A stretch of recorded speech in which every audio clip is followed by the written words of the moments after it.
If you have ADHD and you struggle with big feelings, also known more formally as emotional dysregulation, this video is for you.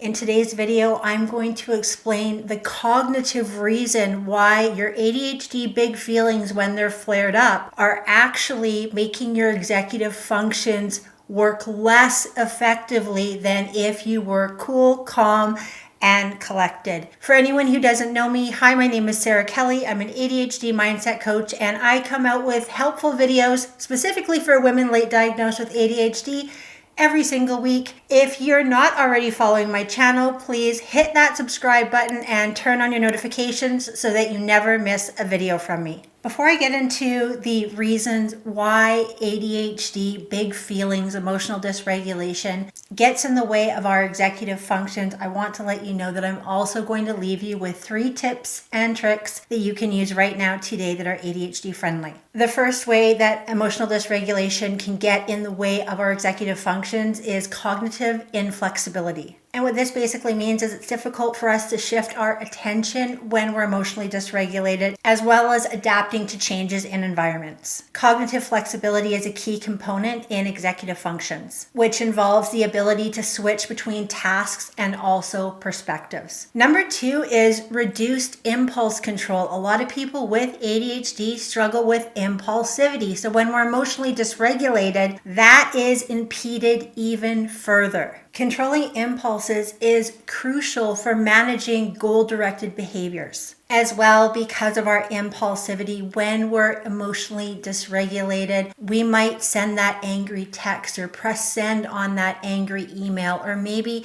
talk to someone in a way that we wouldn't speak to them when we are emotionally regulated. Therefore, our impulse control when we're emotionally dysregulated as part of our executive functions is something that is way harder to manage than when we're feeling cool, calm, and collected. The third way that emotional dysregulation affects our executive functions is with our working memory. Think of your working memory as memorizing a string of numbers, like a phone number. So when you're emotionally dysregulated, you might have even more trouble remembering that phone number than when you are emotionally regulated. But do not ask me what phone numbers are. I don't even know my kids' phone numbers at this point. I live and die by my phone. So if you're someone who forgets short-term things easily, like directions or phone numbers, that's totally normal for ADHD. And the fourth way that emotional dysregulation really bites us in the butt with our executive functions is goal setting and planning difficulties. This can interfere with us setting long and short-term goals, as well as initiating task planning and organizing. And number 5 is interference with attentional control. This can get in the way for us when we are wanting to focus our attention on a task or maybe a conversation that we're having. And the final way emotional dysregulation affects our executive functions is through stress and cognitive performance. If you're a person who persistently struggles with emotional dysregulation, you're at risk for being privy to chronic stress, which has been shown to affect our executive functions. Stress hormones such as cortisol can absolutely affect our prefrontal cortex, and that's where we house our executive functions. If you're learning something today in this video, please like this video. Give me a comment of how emotional dysregulation gets in the way for you as an ADHD person, and send this video to someone who you love, who you want to understand your ADHD brain a little bit better. All right, let's get into 3 tangible tips that you can use right now, today, to help yourself not get emotionally dysregulated so that you're not further impeding the executive function deficits that we already have. Tip number 1 is really learning how to have emotional awareness. And this is something that ADHD people struggle with at times. When you do start feeling emotionally dysregulated, the easiest way to come out of that is to come into the present moment.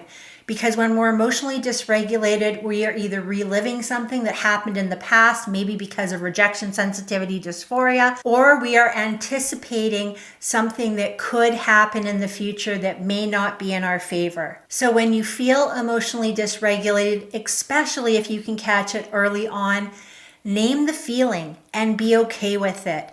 Don't add that extra layer of friction, like maybe the feeling is I'm sad right now or I'm angry right now.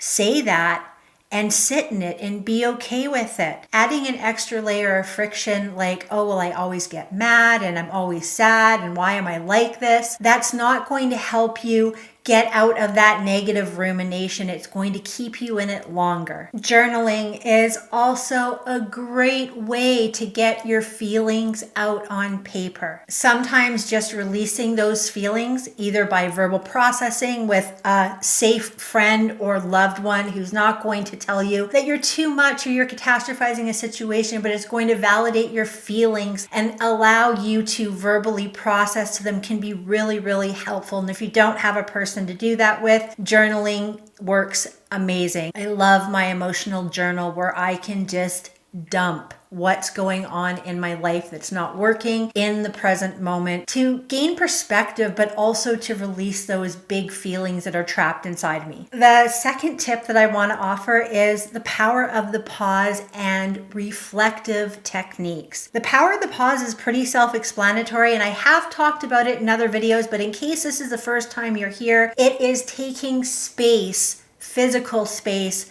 from the situation that has you triggered. Let's say your boss sends you an email and told you you've done something wrong and you don't believe that to be true and you're highly triggered. Sending an email back before a 24-hour period has lapsed and you're back to being emotionally regulated, you're back to that homeostasis state, is one of the ways to get yourself in really big trouble. We have this buyer's remorse when we're reactive in the moment. We haven't stepped back to give ourselves time to cool down and to think about the situation from more of that bird's eye view, because at the time when we are emotionally dysregulated, we really feel like we're in the eye of the storm. Now, having said that, you can use the power of the pause to draft an email, because that is a form of journaling, getting out your feelings. Just don't put that message in the actual email in case you accidentally do press send. Put it in your notes, write it down on a piece of paper, come back to it in 24 hours. And at that time, you'll be able to make the appropriate edits so that you don't have any verbal or keyboard warrior buyer's remorse. Another thing that you can do that is really helpful is to grab your phone and to breathe in for 4 seconds, breathe out for 4 seconds, breathe in for 4 seconds, and breathe out for 4 seconds.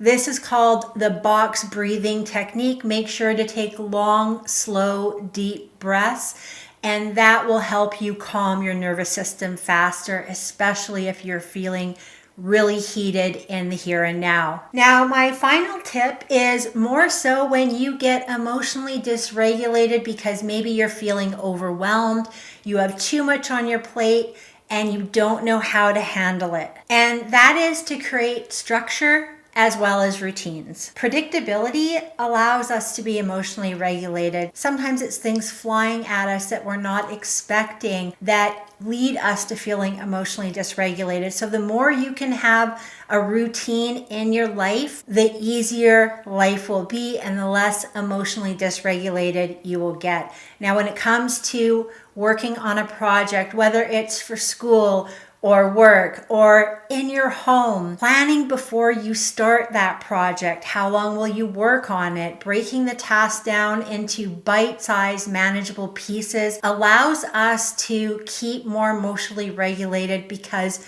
the overwhelm of doing the big thing isn't going to be there to the same effect because you have a plan of action before you start executing. And when we're emotionally regulated, it's easier to focus, which is really something that so many of us with ADHD struggle with, especially when it's a mundane task. And finally, if you are a woman late diagnosed with ADHD and you struggle with emotional dysregulation, rejection sensitivity, dysphoria, people pleasing, creating healthy boundaries, or maybe you're just struggling with your sense of self, you struggle with your self-esteem, I am an ADHD mindset coach, and right now I'm taking on new clients. You can either go and check out my masterclass linked at the top of the description of this video, or if you don't want to watch that right now, you can book a call directly with me to see if my lifetime membership program, ADHD Mindset Mastery, might be a fit for you.